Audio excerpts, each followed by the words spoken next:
Summer routines live or die by how easy they are. And honestly, if something takes too much effort, I'm out. That's why Groons is my go-to. It's my one daily pack of gummies covering my greens, vitamins, and minerals. Plus, it has 6 grams of prebiotic fiber, which is more than 2 cups of broccoli. No mixing powders, no giant pills, no hassle. I just rip open the pack and I'm done. They taste good and they make it easy to stay on top of my health, even when life gets busy. Save up to 52% with the code PODCAST at Groons.co. That's code PODCAST at GRUNS.co.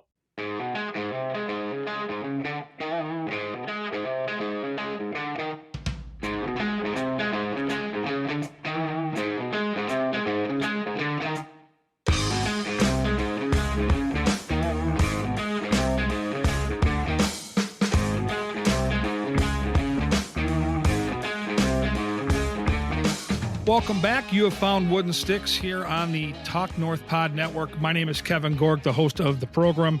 Really excited about where we're headed today. We're going to have Danny Brooks on, the son of legendary coach Herb Brooks, who we lost some 21 years ago back in 2003. Hard to believe. I grew up playing hockey on the opposite side of town, but against Danny Brooks. He was a youth hockey player over in Mounds View. Terrific player, too. Big, strong kid. I think at one point had a hat trick in one of those tournament games on me at Columbia Arena. I remember it vividly. He was a star player there. Would go on and had to travel a lot as he grew up, with his dad moving all over the world with his great coaching career, but ended up playing his high school hockey at St. Thomas Academy, played college hockey for the Denver Pioneers. And I thought it was a perfect time to reconnect with my friend Dan Brooks, because next week, when the Frozen Four comes back to St. Paul, it's the 50-year anniversary of his dad's first national championship with Minnesota. It was 1974, and being that Herb was a St. Paul guy and St. Paul is hosting this great college hockey event, it's going to be awesome. And to see that Dan Brooks is going to drop the puck at center ice, knowing that the Denver Pioneers, where he played, are a part of this Frozen Four, and you've got some amazing programs with Michigan, Boston College, Boston University, some of the legendary college hockey teams. It's going to be an unbelievable weekend in St. Paul. And so for Danny to be a part of that, it really gave me the idea to have him on the show. And you know, we're going to be fortunate enough today to get to hear firsthand what it was like to be a part of that unbelievable coaching career that Herb had. And he built the Minnesota hockey program into a power in the 70s. He won 3 national championships there and would go on to be the head coach behind, if it's not the greatest sporting endeavor, it's got to be one of, for me, it's the best. 1980, Team USA, the Miracle on Ice, the gold medal. We know the movie Miracle, but now we get to actually live it in the eyes of his son at the time, who was a teenager, 12 or 13 years old. Just a remarkable story that Dan has. And you know, his hockey story goes much deeper than his dad. As I mentioned, he was an awesome player. And what I've always loved about Danny Brooks is, you know, he was always a big deal. And going back to when we played youth hockey, we all knew his dad was the coach of the Gophers. Later in life, when he played high school hockey, we all knew his dad was the Miracle on Ice man and coached in the National Hockey League at places like New York, New Jersey, Pittsburgh, and yes, our beloved North Stars back in the day. But he never acted like that. He was always so down to earth. And, you know, he was so approachable and such a great guy to get to know. And that's the cool thing about playing hockey in Minnesota, is you get to know everybody else on the opposite team. And, you know, there are jerks out there, right? And in all walks of life, whether it's hockey, whether it's life, whatever. But, you know, he was always such a good human being. And that's carried over into all aspects of his life. And he's been tremendously successful in the financial world. And I'm not surprised. You know, I've known Danny for a long, long time. And he's always been remarkably smart, gifted in everything he does. But bottom line is, he's always been a great person. And I think when you're a great person, people want to work with you, whether it's at the rink or in the financial world. It doesn't surprise me that he's killing it. And he lives, I think, part of the year here in Minnesota, part of the year out in California. We'll dive into that story as well. Bottom line is, I'm just really excited to connect with a friend, a guy that I really look up to, really respect. And I was lucky enough, you know, as a kid to get to know his dad. And we'll talk about it on the podcast when we have Danny on. But my dad was the head golf professional down at the Faribault Golf and Country Club for over 40 years. and Herb Brooks did his big hockey school in Faribault at the Shattuck campus at Shattuck St. Mary's. And so early on in Herbie's time in Faribault, he connected with my dad, and they worked out a deal where Herbie basically said, "Hey, I want to bring my coaches out here. We're going to be down in the Faribault area." I think at the time they were maybe 4 or 5 weeks. They'd run the camp down there in the heart of summer, and he wanted to bring the coaches out and play golf and get a cart and go out and have a good time and, have a few beers and let off some steam. And he knew that my dad had a kid that played hockey. And so basically I got to go over to the hockey school for as many weeks as I wanted with free room and board, and got to go to the camp. And the camp was unbelievable. At the time, because it was Herb Brooks and he was the head coach at Minnesota. This is prior to the Miracle on Ice. I mean, everybody wanted to be a part of this hockey camp. Minnesota Hockey School was a big deal.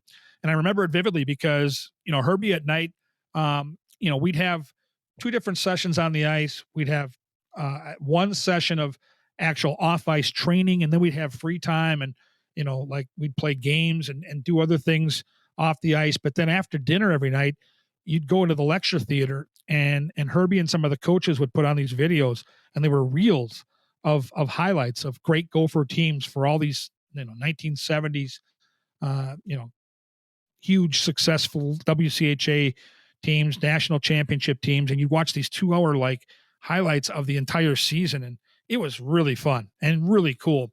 And later in life, when I got to the state tournament in 1985, I've told this story before. I think I've told it here on Wooden Sticks, but the game that I played in my very first state tournament as a senior goalie for Burnsville was the final game on the slate on that Thursday in 1985. Well, the game before us was a game between Bloomington Jefferson and Minnetonka that would go into 5 overtimes. Now, eventually they had to stop the game and play it and finish it the very next morning. But the bottom line is our game was delayed by 3 hours. And back then it was such a big deal. The state tournament being on TV, the one tournament format, the fact that we didn't have cable, and the tournament was on at the time WCCO, so it was one of 4 or 5 channels that anybody could watch in this market. They put a ton of money into this broadcast. Well, they had multiple sets, but the in-between period set was down by the locker rooms, kind of underneath the bleachers behind one of the nets at the Civic Center. And Herb worked in between periods from that desk, and he could see me outside the locker room in my gear, kind of pacing around, waiting for the goal to score, because as soon as the puck goes in, warm-ups are going to start. So we had to kind of keep most of our gear on and wait for the overtime to finish. And he could see I was a nervous wreck, which I was. Called me over to the set. He said, "Hey, you're Kenny Gork's kid." I said, "Yes, I am." Introduced myself. And this is a few years removed from Miracle on Ice. So this is a pretty big deal for a high school kid to get the chance to talk to Herb Brooks. And literally, when he wasn't on the set working during those intermissions for a couple hours, we just sat and talked, and he was making me laugh, helping me, just not have to worry about when my game was going to start. And I'll never forget that for as long as I live, just how generous he was with his time. What a big deal that was for me as a high school kid to get that time with Herbie Brooks. It's still one of the most magical weekends of my life. And a big part of it, yes, we ended up winning the tournament, but really having that time with Herb Brooks was second to none. The other story I want to tell, much later in life, I was coaching women's college hockey at St. Thomas. So this is the early 2000s. Herb passed away in 2003. So this was probably 2001, 2002. And I had done some state tournaments both on the radio and on Fox 9. I worked with Jim Rich, had a chance to work some of the day games. It was a big thrill to be on TV and to broadcast while I was still coaching college hockey. And my assistant coach was Tom Palkowski, and he worked in mortgage. Herbie was doing something with Pelco in the mortgage business and had gone into the office and was kind of rummaging around as Herb wanted to do and looking at pictures, and saw a team picture up of our St. Thomas team and started asking questions of Tom about where he was coaching, who he was coaching with. And my name came up. He said, "Yeah, I work with Kevin Gorg over at St. Thomas. And are you going to see Kevin anytime soon?" And Pelco said, "Yeah, I'll probably see him at practice later today." And he said, "Well, get him a message for me." And so I'll never forget it. I was at the rink getting ready to run practice, and our team was really kind of coming at that time. We were getting pretty good, and we were having a great time. The message from Herb Brooks through my assistant coach, Tom Palkowski, was this: "Hey, you're probably a really good coach. Looks like you're having a lot of success at St. Thomas, but I got to tell you, I've watched you. I've listened to you on the broadcast side of things, and you've got a real gift. If you get the chance, you should seriously consider moving into full-time broadcasting. And I thought that was unbelievably cool, right? I mean, as far as people in this market that know the game and love the game, Herb Brooks was at the top of the list at that point in my life. And when I got that message, I mean, I had wings, and it took a couple of years until the opportunity kind of came full circle. But I had to make a really hard choice after the 2007 season at St. Thomas, because I really enjoyed coaching, especially St. Thomas and recruiting on the women's side. We were having a lot of success and a lot of fun. But I went back to that message and it was a quick message, right? It took my assistant coach, Tom, maybe 45 seconds to relay the message. Had a huge impact on my life, because in 2007, I actually made that decision to go full time. And at the time it was Fox Sports North, and I haven't looked back, and I've been extremely blessed from that decision. And again, Herbie had a big part of it. And so to connect with Danny again, who I've known for years, and to tell some stories from his perspective on his family, on his dad, on some of those big moments in time, I truthfully could not be more excited today on Wooden Sticks to have Dan Brooks as our special guest. Before we get to Danny, we're going to have a quick break here. And I want to remind you, we've got some open space here, open real estate on our show. We'd love to pump up whatever business you're involved in. Make sure you ping Karen Cleary at KCLEARY at talknorth.com. That's her email. We just locked up our first sponsor. We'll get to that a little later here in April. Really excited about that endeavor, but we want to pump it up for you as well. So give Karen Cleary a quick message. Let's get your name. Let's get your business here front and center on Wooden Sticks. And after this quick break, we get to chat with Danny Brooks.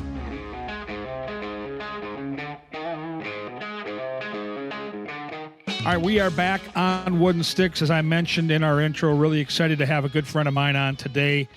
He is Danny Brooks, the son of the great legendary coach Herb Brooks. Danny, calling us in from California. I'd love to hear your travel schedule, because we have so many mutual friends, from Mark Mackesy to Ryan Carter to Pat Fabian. And I know you kind of spend some time here and some time out in glitzy California. Where are you at right now?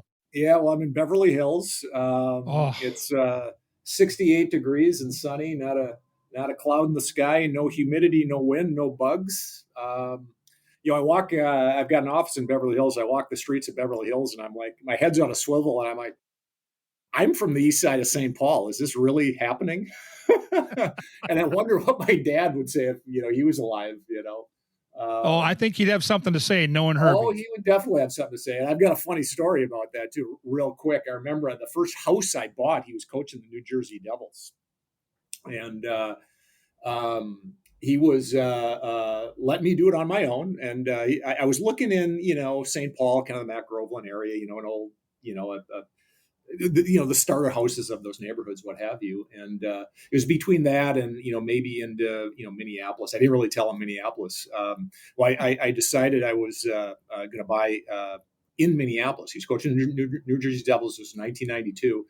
And I called and told him, I said, I found my house. He was thinking I was going to say St. Paul. I told him where it was, and I told him the address, 3933 Ewing. And he said, where's that? And I says, it's in Minneapolis, right on the border of Edina. And he dropped the phone.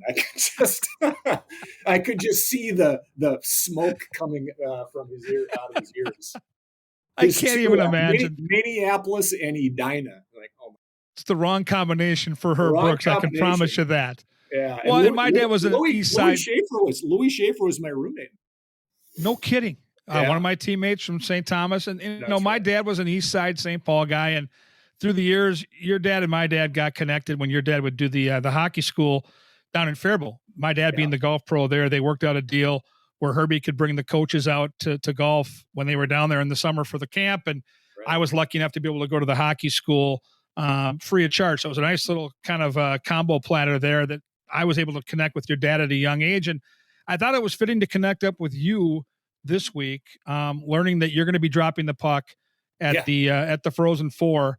It's the 50-year anniversary of the very first national championship for Minnesota. Your dad was the coach back in 74, and it's back in St. Paul. It's the Frozen Four. It's an unbelievable time. It would have been, I think, a perfect finish to the story if the Gophers had got there. They fell a game short.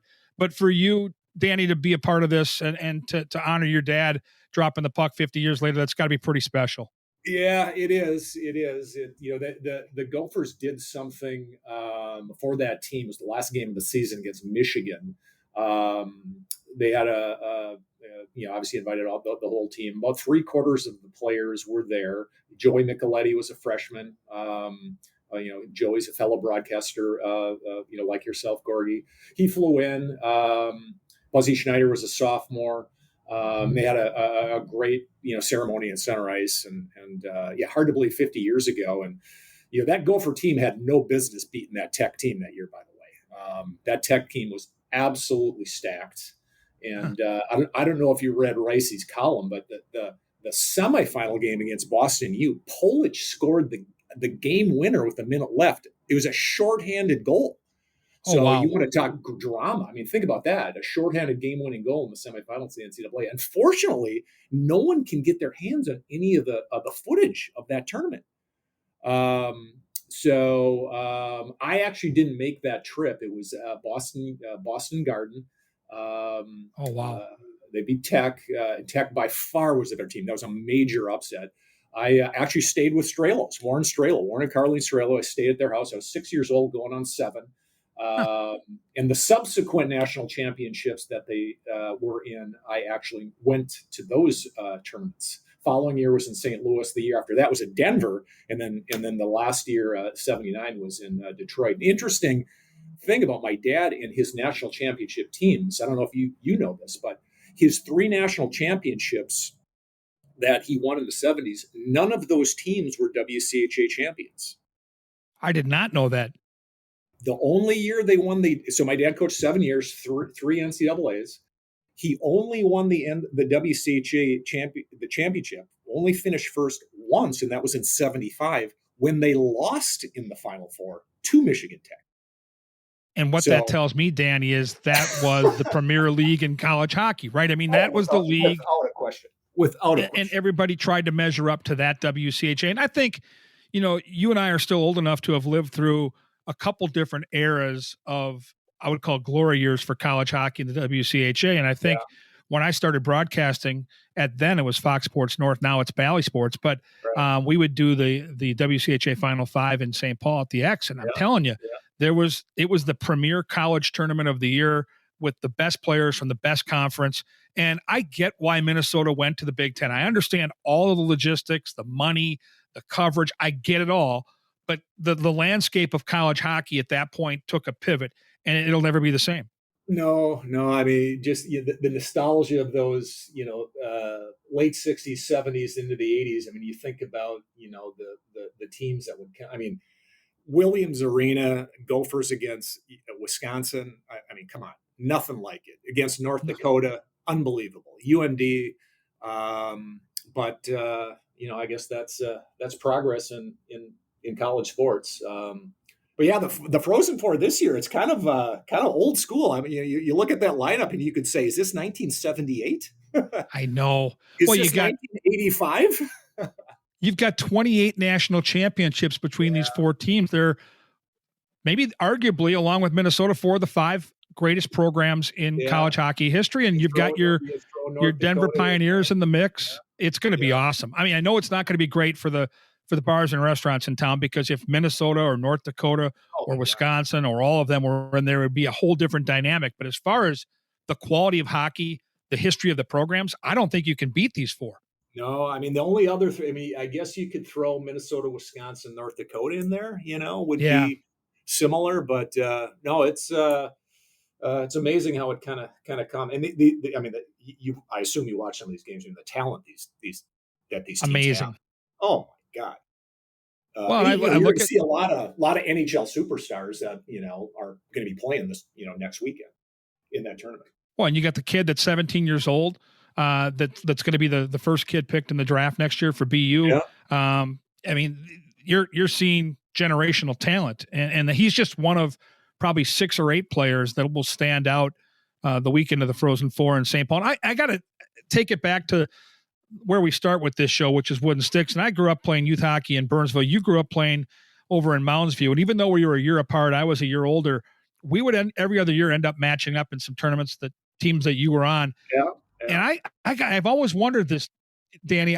Did you have a leg up on the gear side of things, whether it was sticks, Yeah, equipment, because of your dad coaching at the U of M, and maybe the access he had to some of that gear? I did. Well, actually, interesting thing about me. So you and I are actually the same age. So we were the same years in youth hockey. So I should have been an '85 grad, but with all the traveling later when I was a teen, we lived in Switzerland, New York. So there was a period I went to, get this, 6 different schools in 3 years. One of them was German speaking. So I went. Whoa. They sit. My parents, when my dad was coaching the Rangers, I was a sophomore. Your sophomore year at Burnsville, they sent me back, and I joined the 9th grade class at St. Thomas Academy. As a matter of fact, Mark Mackesy was one of the first guys I met. My first, it was Thanksgiving week of 1982. So I was a sophomore and then joined the 9th grade class. So when we were growing up, I think you and I actually may have played against each other in some tournaments when I was Mounds View. So when I was a second year Pee Wee, you were a second year Pee Wee, what have you. I remember those. Yeah, I do remember that. A long-winded answer to say, yeah, I would get a lot of great equipment, a lot of great gear. Yeah, I got all the good stuff. One of the first guys to have a pair of toques, back in the day. Yes. And then the Perfecta. That was the alternative to toque. I don't know if you remember that brand. It was another called Perfecta. They kind of had like ridges on the blade. Oh, they were high end. I do know that. Yeah, so and then I'd wear, I'd get like old Gopher jerseys and gloves and whatnot. And yeah, so that was the one of the many perks of being my father's son. Well, I'm going to flip the coin though for you, because what I remember about youth hockey and into high school is my mom always thought I played a good game, and I was the goalie, and it was pretty obvious whether it was a good or bad game. But my dad was my harshest critic. Now, he was also my biggest supporter, but if I had a bad night, he would be the first one on the drive home to kind of point out the mistakes I made. I knew your dad, and we all have gotten to know your dad over the years with the historical references, specifically the movie Miracle. I have to imagine Herb, as a hockey dad, had good and bad to it. Yeah.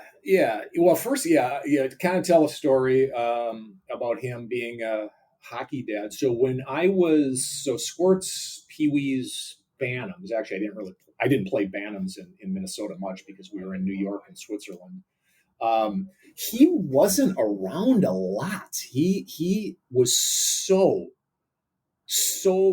busy with the Gophers. I mean, a tireless worker. You got to remember, people don't realize this. My dad didn't have any money in his budget to hire an assistant coach. So the first paid assistant he had was like his 4th year as the coach.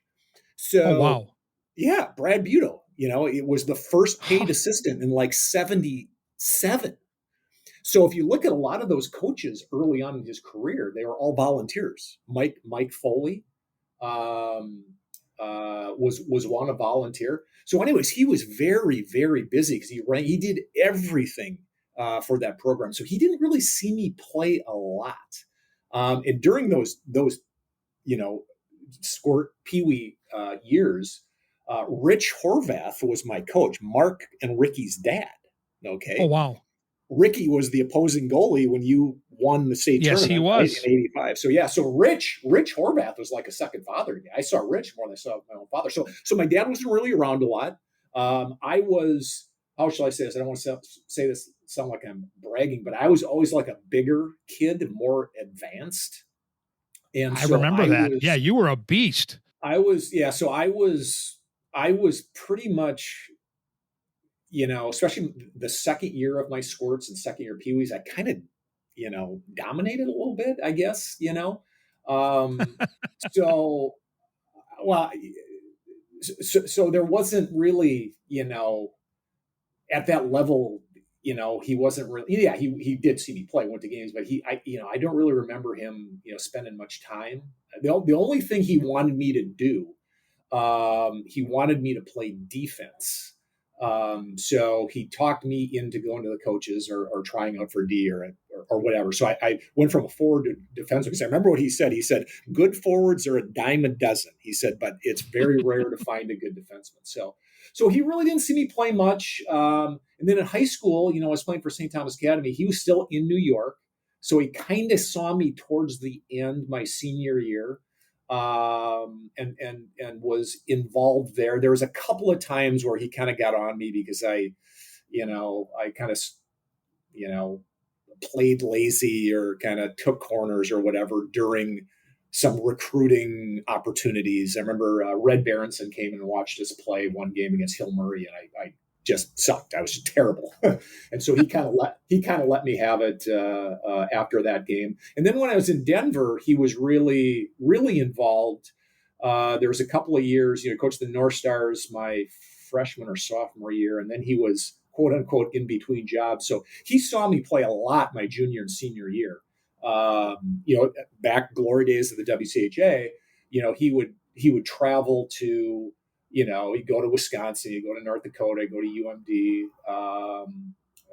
come out to Denver. And my roommate at the time, Jay Moore, Jay, don't you? I do.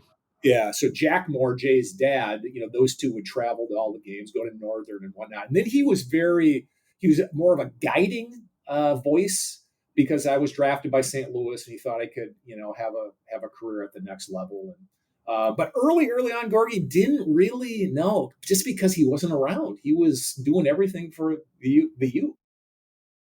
Well, I got to take you back to 1980. I've been to Lake Placid. I didn't get there, Danny, until, I don't know, a handful of years ago. I was out with some buddies at Saratoga Racetrack, and in between our days watching the ponies, we took the drive over to Lake Placid. That was such a big moment in my life as a kid. I've told the story hundreds of times. It was my 13th birthday that week of the Miracle on Ice game. I had a bunch of kids coming over for a pizza party to watch the game.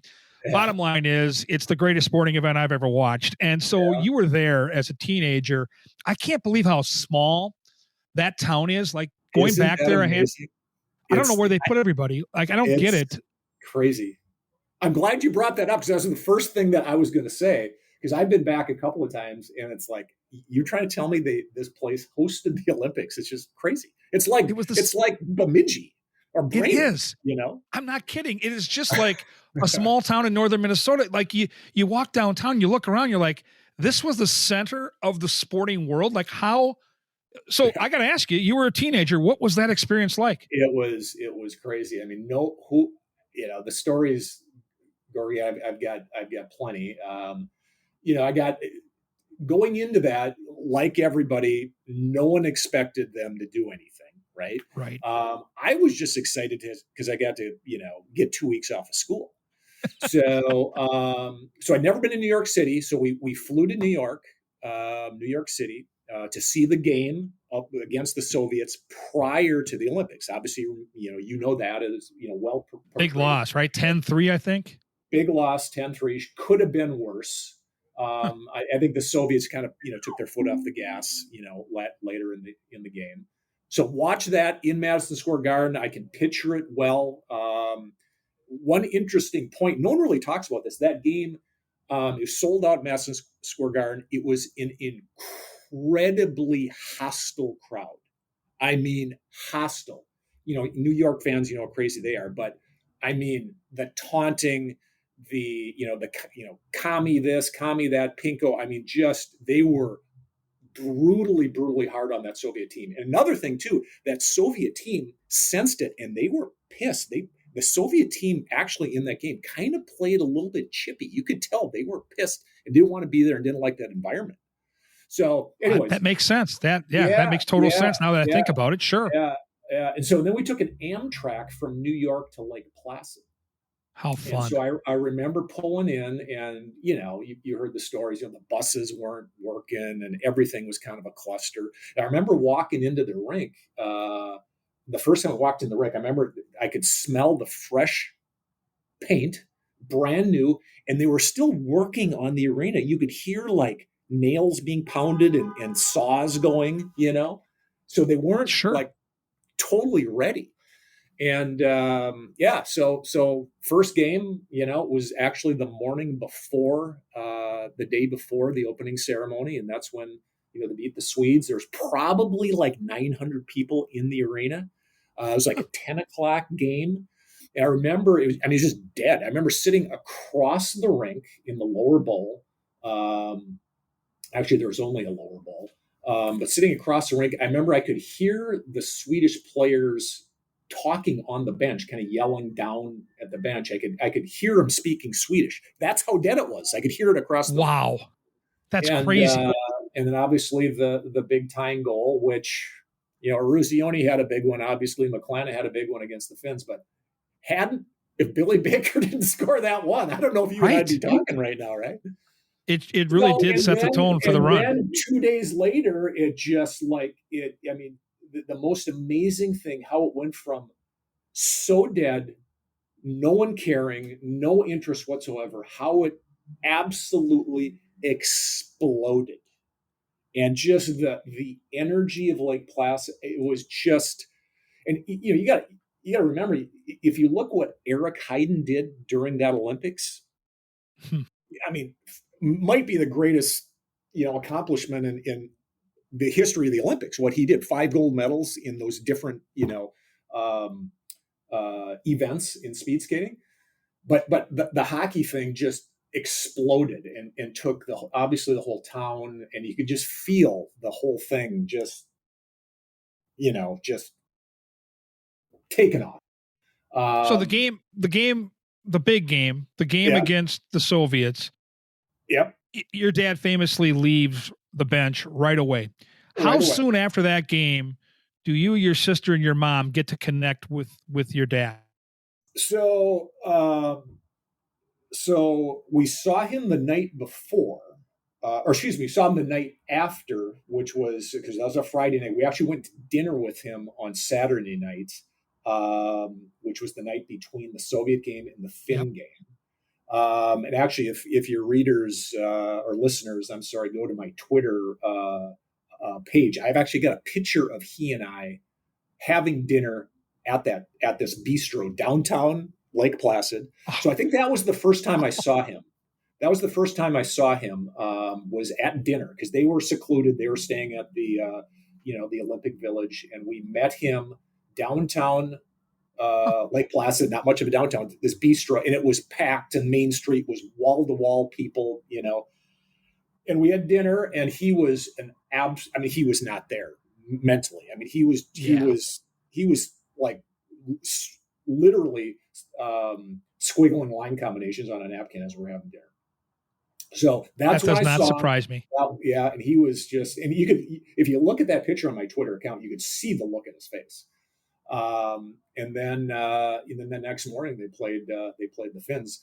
And then when he left, I don't know if I ever told you this, or I don't know if you knew this, when he left the bench after the Soviet game, the first thing he did was, they had a teeny little office in the bowels of that building, kind of close to the locker room. He called Paul Giel, who was the athletic director. He called Paul Giel. Because remember, my dad was still an employee for the Gophers. This was just a 1-year leave of absence. So he didn't leave the University of Minnesota until May of 1980. So he still was an employee. So he was on the phone with Paul, basically that entire 2 weeks. Those two were extremely close. And that's the first person he talked to was Paul Giel, who was the athletic director of the U. And another guy that's a connection to my dad, because they would run their fundraiser golf event every summer down at Faribault. And so it's amazing. Yeah. The connections. And I remember vividly. There's a picture of my dad and Paul Giel back in the late 70s. And they got the total 70s coaches shorts, and the tube socks that go up to their knees, playing in that tournament.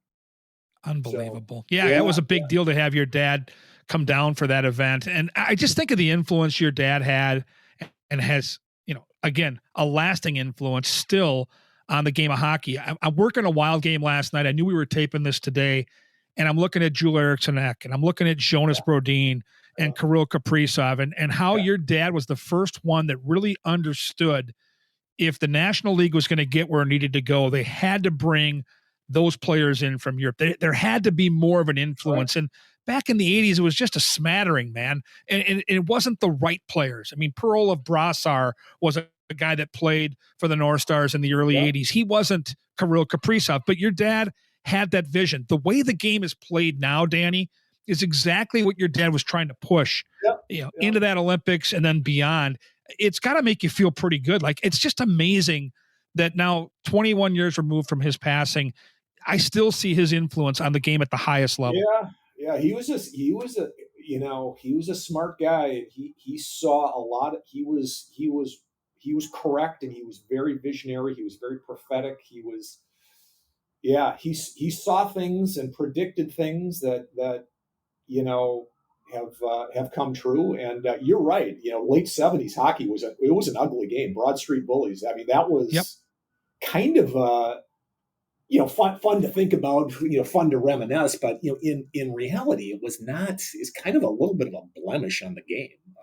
For sure, it was. And he wanted, he was a hard charging. He didn't want his teams to shy away per se of the physical stuff, but he was enamored with that style of play. I mean, when I was a kid, your dad being the golf pro on the golf side, you probably grew up hearing stories about Ben Hogan and whatnot. I grew up hearing stories not of Johnny Unitas or Babe Ruth. I grew up hearing stories about these Russian hockey players that no one knew of. I mean, literally. I mean, my dad would tell stories about Alexei Yakushev, and my buddies were hearing stories. Exactly. My buddies were hearing stories about Willie Mays. So he was obsessed with that style of play. He played. He got his butt kicked as an American playing against the Soviets back in the 60s and late 60s and even into the early 70s because he played up until 71. And then, all his international play against, the Swedes and the Finns. He brought that style in. And another thing people don't realize, when his first year in New York, the NHL, it's still kind of a Canadian, run league. It was way, way more so back in the early 80s. And it was hardcore old school Canadians. There was a lot of people in professional hockey. And I don't mean to, say bad things about the great country, Canada. My best friends are Canadians. I actually work for a Canadian company, but there's a lot of people, across the border that were running the league and kind of the old guard that did not want him to succeed in New York. So that was really hard. And the Canadians, they had their Summit Series of '72, right? So I think a lot of the old school, the Miracle on Ice, there's an element that the Canadians kind of want to protect, And again, the best man at my wedding was Canadian, so it's one of the greatest countries in the world. But back then, he had some challenges, different. And so what he did, he and Craig Patrick, I mean, they called that New York Ranger team, they called them the Smurfs. I don't know if you remember that. That was their nickname. So they'd go to Philly, and this was the tail end of the Broad Street Bullies. Bobby Clark was still playing. Bill Barber was still playing. Bob Hound Dog Kelly was still playing, kind of the tail end of the careers. They'd go and beat Philly, and literally the fans at the Spectrum, they had these little plastic Smurf dolls, and they just throw them out on the rink. Because they had, Pavlich, Reijo Ruotsalainen, Mike Rogers, all these tiny players. Players, and totally different game. And they owned Philly, by the way.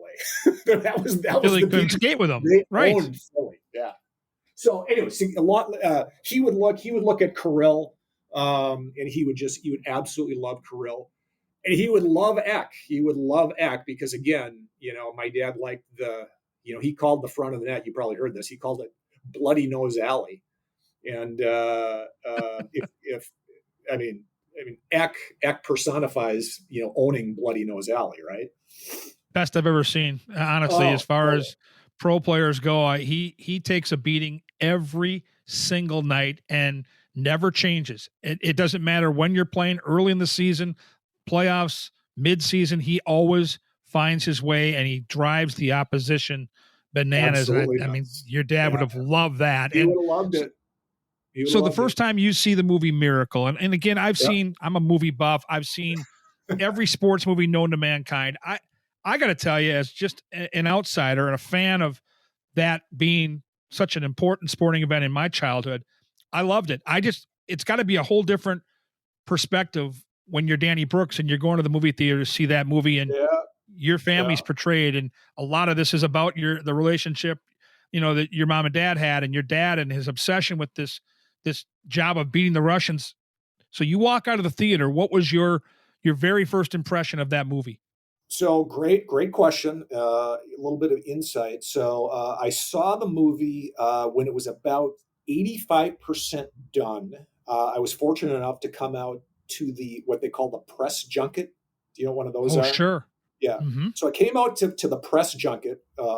Disney, was kind enough to fly me out, and so the press junket, they had a hotel in Century City, and they're all the actors and producer, director, what have you, in their rooms, and then the members of the press come and you interview all these players, all the actors and whatnot. And then we saw the movie at a screening at I don't know where it was in LA, but at just like a theater. It was about 85% done. And other movies were going on at the time, and Kurt Russell and Goldie Hawn were there at the theater, like 7:00 on a Friday night, right? No kidding. Yeah. And so it was about 85% done. They had to touch up a couple of things, the music and a couple of things. But my first response when I saw it, I'm going to back up. The writer and the producer were the same two that did the movie The Rookie with Dennis Quaid. Which Did I you love. ever see that movie? Yeah, Absolutely. which I love too. Phenomenal. So it was about Jimmy Morris, who came back. So yes. the producer of the movie was a baseball player, was his minor league teammate, Jimmy Morris. And so that's how he got the idea to do this movie. So if you remember that movie, a Disney movie, it was a very happy-go-lucky, movie, kind of happy music and kind of, cheery, happy. And then, Mighty Ducks before that, very happy-go-lucky, cheery. So I kind of thought it was going to be like that. So the first response that I had when I seen the movie Miracle, I'm like, oh my God, I was very surprised how heavy it was and how serious it was. Again, I thought it was going to be like the Mighty Ducks, and or the Rookie. I guess the Rookie was somewhat serious, but it was it didn't have that heavy tone, and so that surprised me. I was surprised because the movie is mostly so much about my dad and Kurt Russell, so that surprised me. I thought it was going to be like Mark Johnson, the star player, Jim Craig, the star player. I thought it was going to be like that. I didn't know it was going to be so much about my dad. And just the heaviness of it again surprised me. And the director, I got to know him, talk to him at length. He was saying, how they shot the movie. So next time you watch it, they wanted to shoot the movie like movies were produced in the late 70s. So a lot of close-ups, close-ups. So if you go watch like the Omen, those 70s movies, how they kind of had that, he wanted to kind of catch that or capture that vibe. So I love the movie. Again, it was surprised how serious it was. I haven't seen it a ton. I mean, I'll be honest with you. There's some emotional scenes in there for me.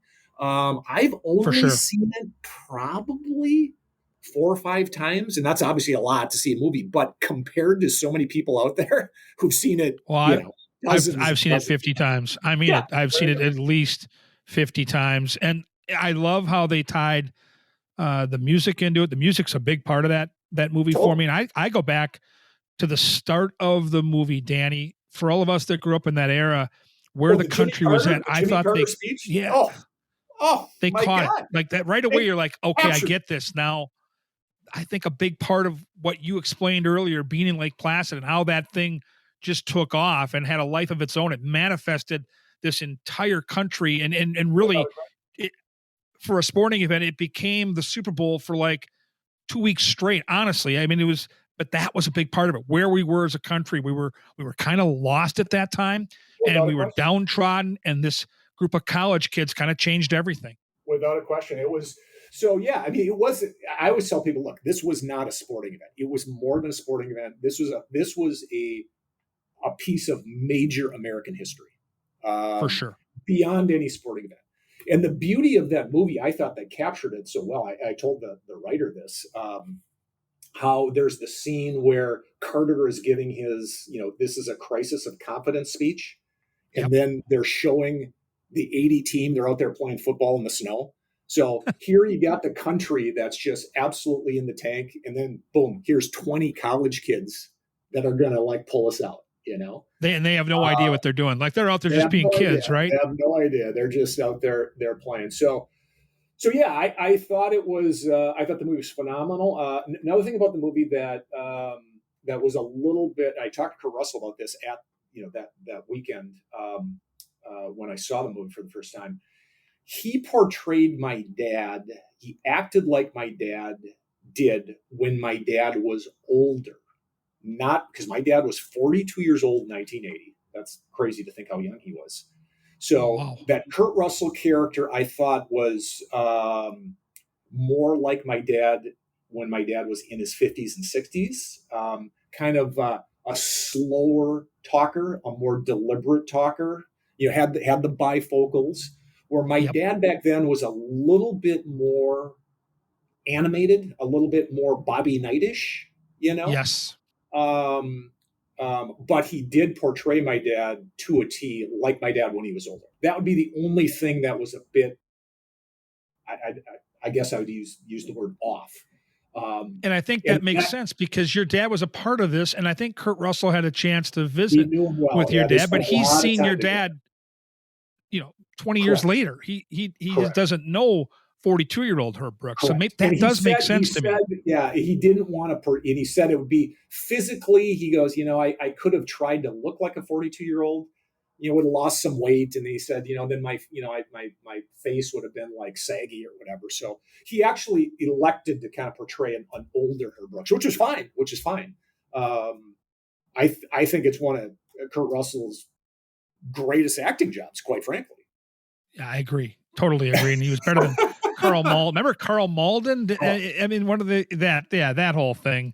They got this one right. So I want to get back to you as a player before we run out of time. And I was talking to our mutual friend Mark Mackesy about the mid '80s when Team Minnesota and Team Massachusetts would get together. For me, I remember I never played in it, but I had a lot of buddies that did, and I think you had a chance to participate in that event in 1986. Were you guys hosting or did you travel? We traveled. So it was, so my dad was the coach. This was one of the years he was quote unquote in between jobs. So it was right after he was let go in New York after, 5 years in New York, and right before he took the North Star job. So he coached us. So it was basically an all-star team my senior year, the entire spring. As soon as the season ended for us in 86, we played with this group of guys. Bloomer was on that team, your teammate. Steve George Rollick, Palawa. Yeah. Well, when you talk about that, the sad thing is the two stars of the team sadly died in car accidents. So my dad and George Palawa. Of course. Steve Rollick was on that team, who now coaches Ohio State. Our four main defensemen. It was me and Lance Pitlick were partners, and then Randy Scarta and Dennis Vasky were partners. So we played the Vulcans a lot. We played the Rochester Mustangs. USHL. One of their defensemen was a young man by the name of Mike Hastings. So head coach at Wisconsin right now. He's coaching Wisconsin. And then the final formal tournament was actually in Boston, well into May. And Brian Lee, we play against Brian Leach, play against Greg Brown, who's coaching this BC team that's coming into town. Yes. So yeah. So we won it. We won. Robbie Stauber was our goalie. We won it in overtime. Todd Harchie scored in overtime to win the whole thing. Remember Todd Harchie? And I think for our listeners, this was the the very best players at the, you take the Yep. state of Minnesota, the best seniors going against the best of the best from Massachusetts. And there was always that argument. Minnesota had that big state tournament. We still have it. Massachusetts always thought they had more players, more talent, and it was great hockey. The very best that each state had to offer. That had to be a remarkable event to be a participant in. It was phenomenal. Those guys, we all have the special bond. Bloomer and Tom Quinlan was on that team. Remember Quinny? Oh God, was he a good hockey player? Holy smokes! He Bill Murray, man, he was so good. Did you play? Well, you know Rob, didn't you? Rob played baseball as well. I knew all the Tommy. I played against him in '85. But Craig Quinlan and I played college hockey together. He was a defenseman that was younger. That's right. But I think Damian Rhodes was on your team as well, right?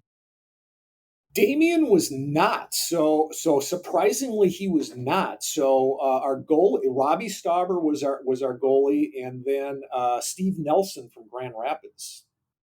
Wow. And then you know who else kind of helped out and played? Ricky Horvath from Hill, and Peters, Bob Peters' son from Bemidji. Oh, he was a great goalie out of Bemidji. Sure, really good goalie. But Robbie was kind of our. Robbie, went on to obviously win the Hobie. I mean, he was kind of our main guy. Bloomer, Tommy Sagasor, Brad Stepan, Pitlick and I played, quite a bit together. You think of Stepan. This is how old we are. So Stepan, not only did he my teammate back then, so he had a son that not only played in the NHL, he's retired now. That's how old we are. His son is now like. He works for the Wild. He's one of our scouts. Yeah. So, I mean, he's retired.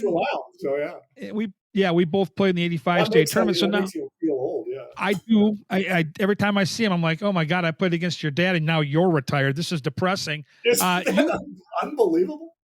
You end up at Denver. I have to imagine you had choices. How did you become a Denver Pioneer? So John Harrington was the assistant coach. I really, I was a big, the glory days of the WCHA. I loved Colorado College. I spent a lot of time in Colorado Springs. That's where the '80 Olympic team was actually picked. Was at the Broadmoor World Arena. First time they got together after the '79 Sports Festival was in the bowels of the building of the Broadmoor World Arena. Anyways, I spent a lot of time in Colorado Springs. I wanted to go to CC.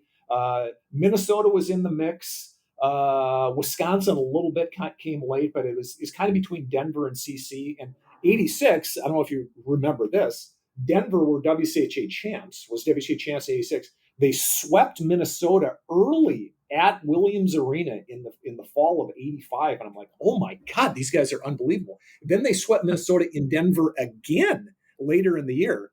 And so, which never happened. The Gophers never got swept twice. No, 85, 86. And both those teams, by the way, went to the Frozen Four that year. So went to Denver, and I just loved the whole vibe. And Ralph Backstrom, won 6 Stanley Cups, NHL Rookie of the Year, 1958 was my coach. John Harrington was my assistant. So I was only a couple Americans on that on those Denver teams from '86 to '90.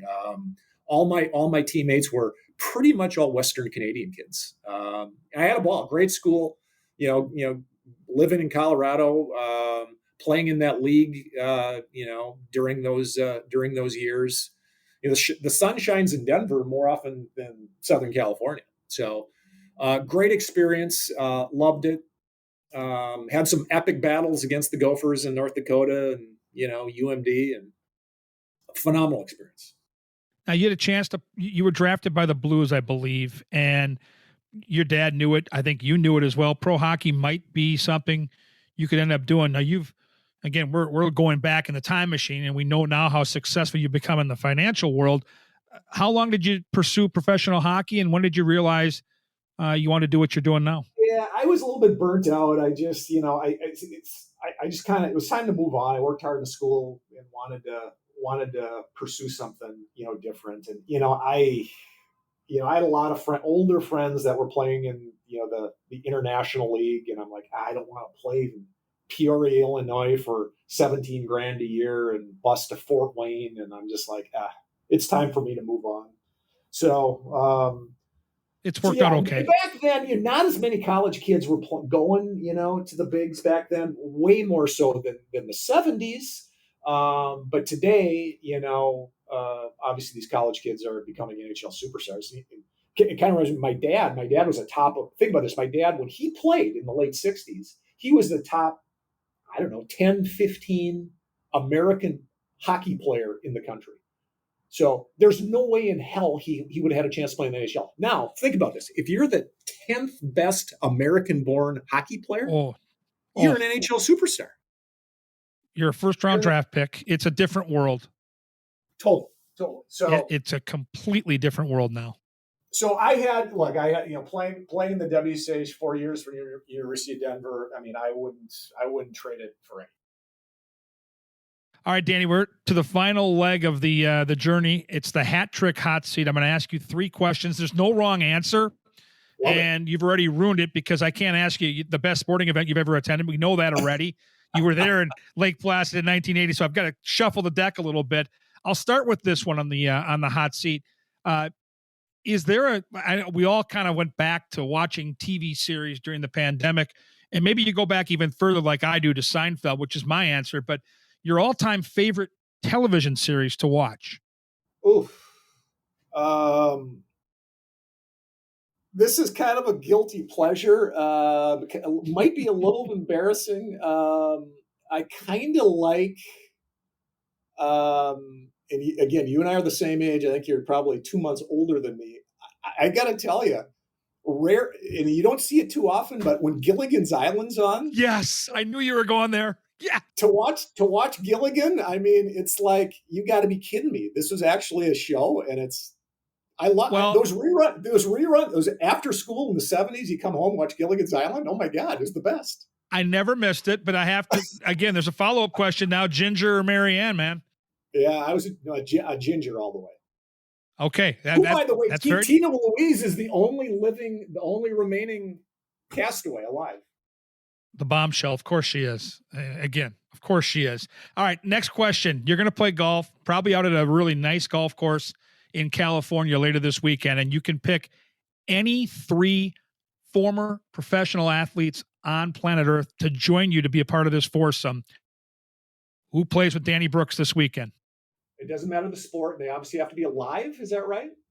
They got to be on the earth. They got to be a former professional athlete. I'm sure you've met many, but you only can pick 3. Only pick 3 former athletes. I would say Wayne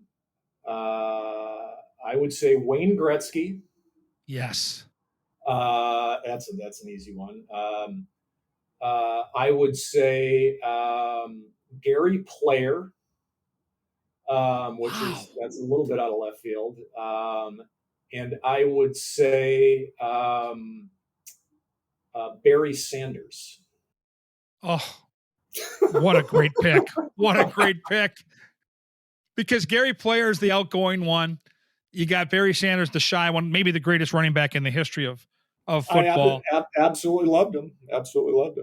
But being the hockey guy, you had to have the great one in the group. That's an excellent foursome.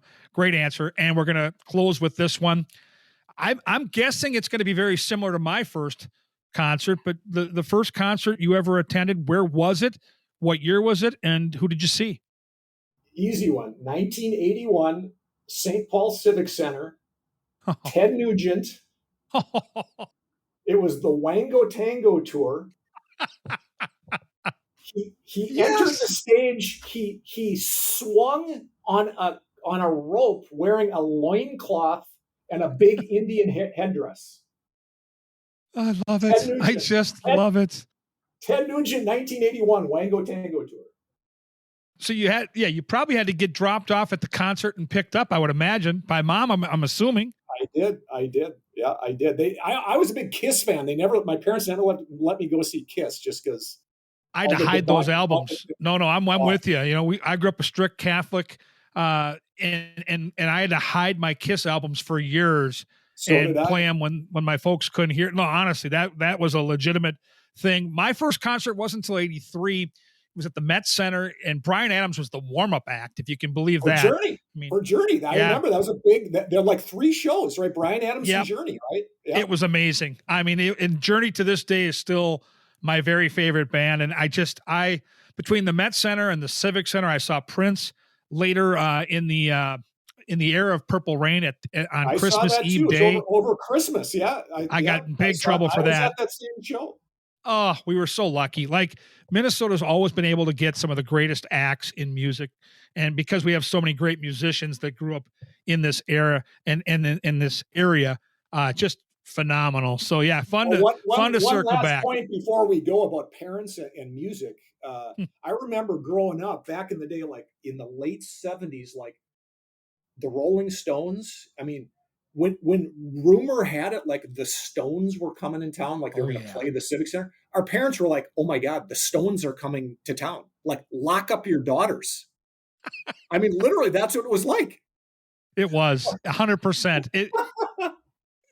And our parents probably, because of when we grew up, 70s and 80s, I'm sure they heard all the horror stories of the women, but again, they're not running through the neighborhood. These women are showing up at the concert. They're showing up at the hotel, but yet, I had 2 sisters and it was the same thing in my house. Like, you're not going near that show. It was a big deal. Okay. Well, I know we're out of time, but one last story about my dad and music. So long story short, so he's taken me and Ricky Strelo and Warren Strelo. He'd go, a lot of the high school games were played at the St. Paul Auditorium. Okay, now the Roy Wilkins, right next to the Civic Center. So I remember one time there was a concert at the Civic Center, and we're like, my dad's pushing through all these like long hairs, and everyone's smoking dope. He's like, look at all these hippies. Look at those. It was Leonard Skinner.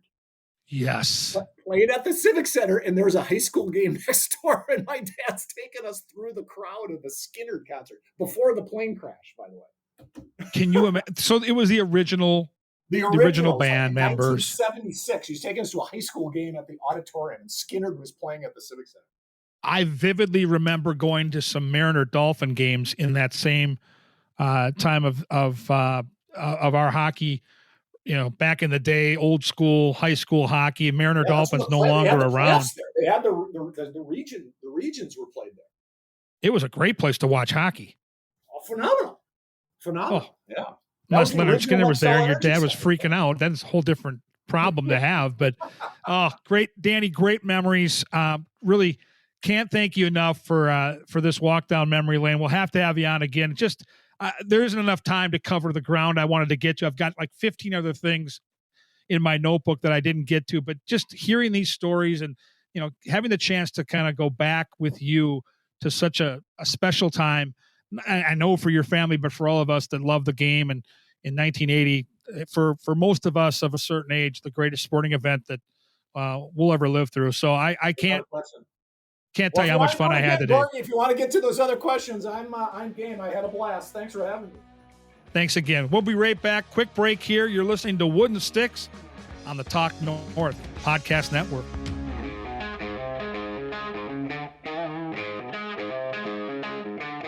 We're back on Wooden Sticks, and you probably sensed it throughout the conversation that we probably had more ground to cover. We absolutely need to have Danny back on the show.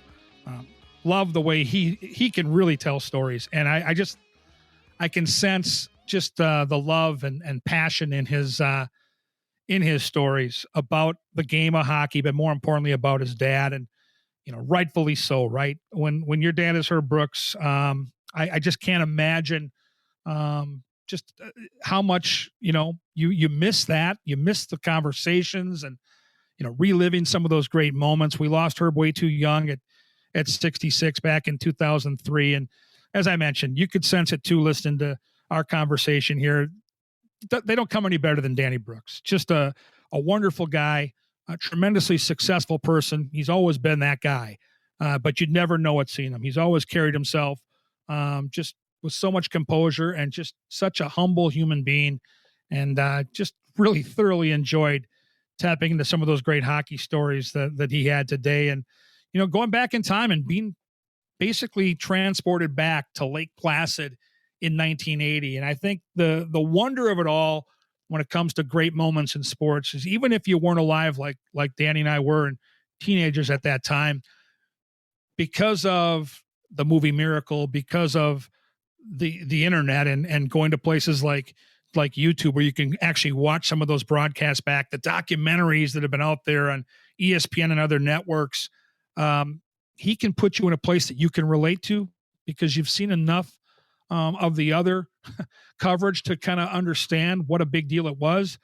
And he's the son of that coach that pulled off that unbelievable upset and then validated that a couple days later to get that gold medal. It's certainly something that will always be special if you were able to live through that time in our country, and it's specifically in the game of hockey. It stands out as just one of the most remarkable sporting events of all time. And so to have that firsthand knowledge from somebody that lived through it in the family with the head coach, remarkable story today from Danny Brooks. We're looking forward to some great episodes here now as we get into the heart and soul of college hockey coming to a climax. We touched on that with the 50-year anniversary at the Frozen Four. If you're able to get down there and see Danny and drop that puck, I think that'd be a really important thing to do.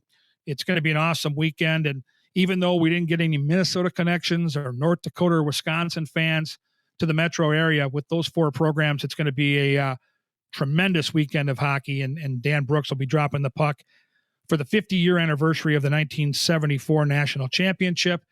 And we'll look forward to some more great guests here throughout the month. We're going to have some Stanley Cup playoffs starting soon. It likely will not include our favorite team, the Minnesota Wild, but we might have some special guests on that have been a part of some great playoff hockey here in this market and places beyond. I'm talking Matt Cullen comes to mind as a guy we want to talk to, Mark Parrish, Josh Harding. These are players that I've connected with here in the last couple of weeks, and we've got some wonderful shows coming up. Don't forget, you can be a part of the show too.